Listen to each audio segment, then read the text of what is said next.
What's up guys, Gunny Boy here, and today I am making another Tf2 weapon prop. This time it's of the reserve shooter. One thing I want to point out though in this video is that for this video, first of all, for my older videos, if you've seen them, you notice that I'm pretty bland when I speak, and I just explain things like, and you do this, and that, and you get that. Well, that's boring, and it really doesn't show any character at all. In my videos from now on, I'm going to take on a more charismatic approach and talk rounder, as in accentuating my voice not to sound like a boring moron, and also I'm going to add effects and transitions and maybe a little humor in between some of the videos. So this is my first shot at it, and tell me how I do in the comments if you can. Here we go.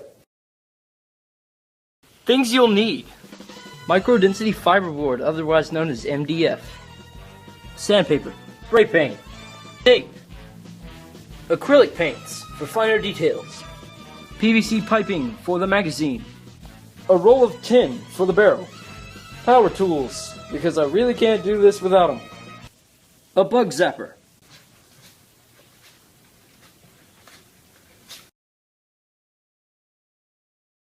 hot glue gun, a bunch of cardboard and a pair of scissors, unless you want to cut it with your teeth, I don't know.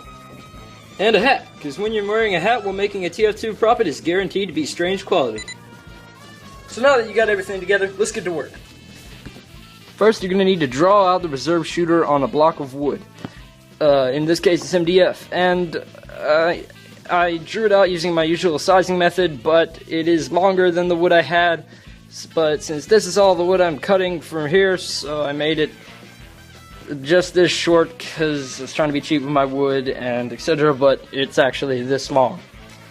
But you only need about this much, maybe 15 inches of wood.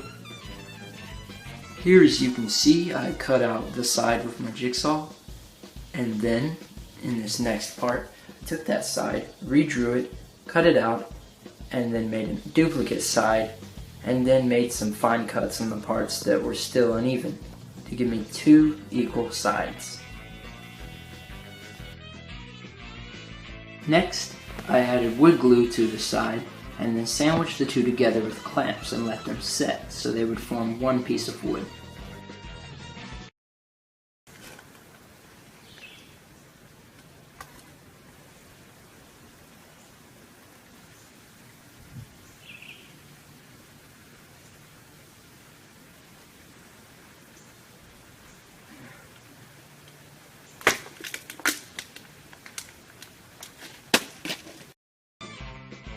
Here you can see that I am making the pump. I drew it out, same way, sized it like I sized the frame. Then I drew out another one and cut it out and sandwiched them together with clamps and set them to dry. Here you can see that I've cut out a 17.7 inch long piece of PVC. Now the barrel is 13.6 inches long, but you leave 4 inches so you can actually shove it into a pilot hole that you make in the body of the gun so that the pump slide will be very strong and able to be used. The next step is to take your pump and drill a hole running all the way through it. This hole should be wide enough so that the pump will be able to slide on the PVC tube. This way you will have a working pump action. At the same time, take your frame and drill a 4-inch hole down the frame so that the pipe, PVC pipe, will slide into the frame like so.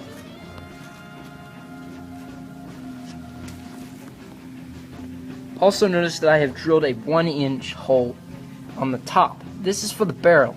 Drill this down for a few inches, maybe 2 or so, because we're going to make the barrel out of a lighter material, tin. To make the barrel, I took a sheet of tin like this, rolled it up into a tube, and then shoved it down the hole on the top of the gun. Then I did the same thing with this PVC tube for the pump. This gives me the basic barrel and pump assembly. Next, we're going to begin shaping the reserve shooter. Please note that we will be using a power jigsaw for this procedure. Find your jigsaw manual and flip to a page with labels pointing to the jigsaw and its parts. Look for the part that says foot adjustment lever in the label. Then put aside your user manual and look for the foot adjustment lever on your jigsaw. Mine is here to the right of the shoe or foot, which is this base plate on the jigsaw. To adjust your foot, flip up the tension lever until it is slack. Next, slide the foot forward until it lets go of the slack from the notch. You'll start to feel it wiggling around. Once you get to the point where you can turn it 45 degrees to whichever angle you want.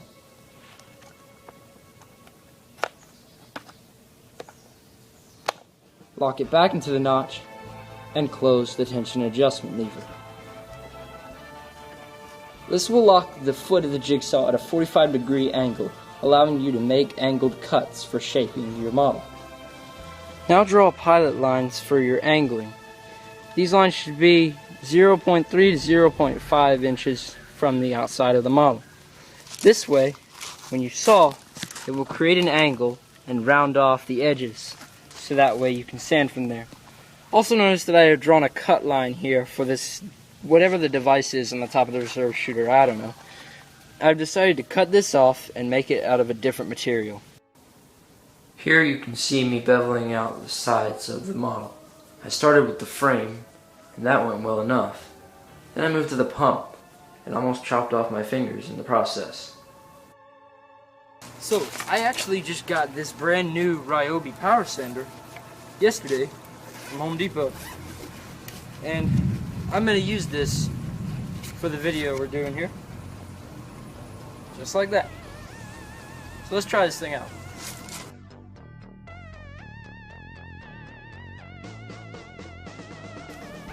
It started to storm, so I went inside to finish the sanding in the barn.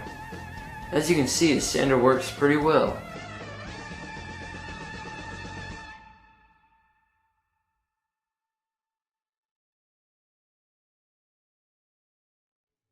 I forgot to make a video of this, but you want to saw off the top part of the device that I was talking about with your jigsaw, and then go back to sanding. After making the cut, I resanded the frame.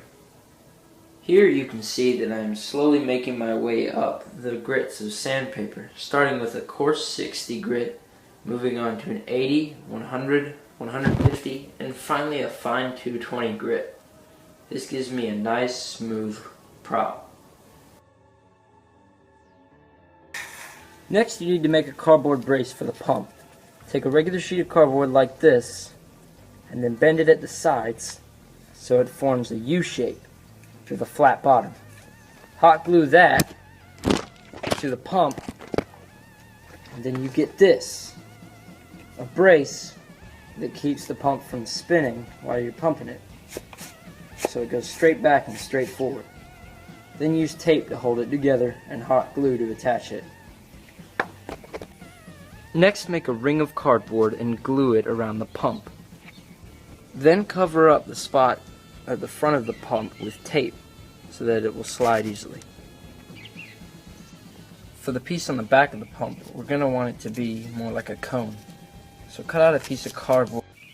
When you roll the piece of cardboard together, it becomes a cone, which you can easily attach onto the back of the pump. Hot glue the ends together and attach it to the pump. Then cover the cone in tape. Here you can see I drilled out the grips on the pump. You can also see my dog annoying the heck out of me.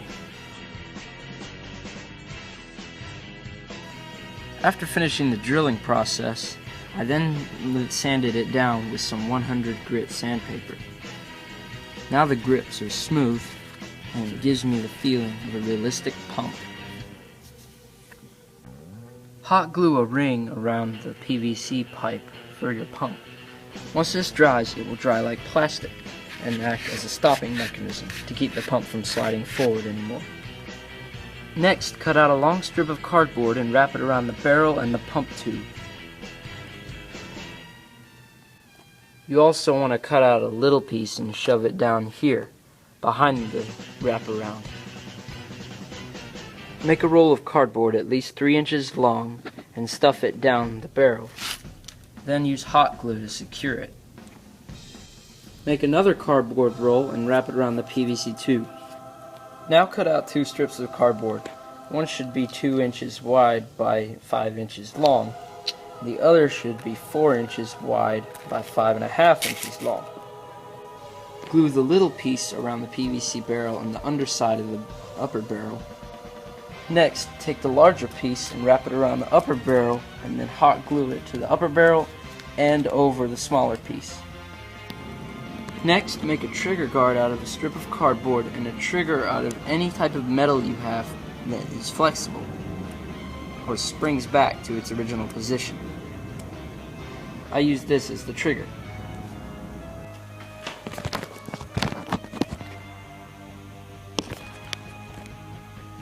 The final step for assembling this build is to put whatever this thing is on the top of the reserve shooter. Looks kind of like a charging handle or something, I don't know. I made this out of cardboard. You can make it out of whatever you want. And now, after that, as you can see, I have finished all of the building parts for the reserve shooter prop. Now all that's left is to paint it. For painting this prop, I sprayed it flat black. That left a bunch of pellets from the MDF on the top of the surface because of the moisture. So then after sanding these, I sprayed it with another coat of flat black. This will serve as the base paint. And here is the detail paint. Basically what I did is I took several colors of acrylic and painstakingly over a course of probably 3.5 hours, hand brushed each side of the model. I started with the frame, then moved on to the handle, and then on to some other parts of it, like the pump and the thingy on the top or whatever. But yep, 3.5 hours, so have some time ready. The last thing to do for the right side is to paint this star logo that you see on the reserve shooter. This is extremely hard, so please be careful because it is so easy to screw up, it's not even funny. And after all the work with the right side, I had to paint the left. To give you an idea of how long the whole thing took, it's a 3-second time-lapse video, taking a picture every 3 seconds, sped up to 30 frames per second.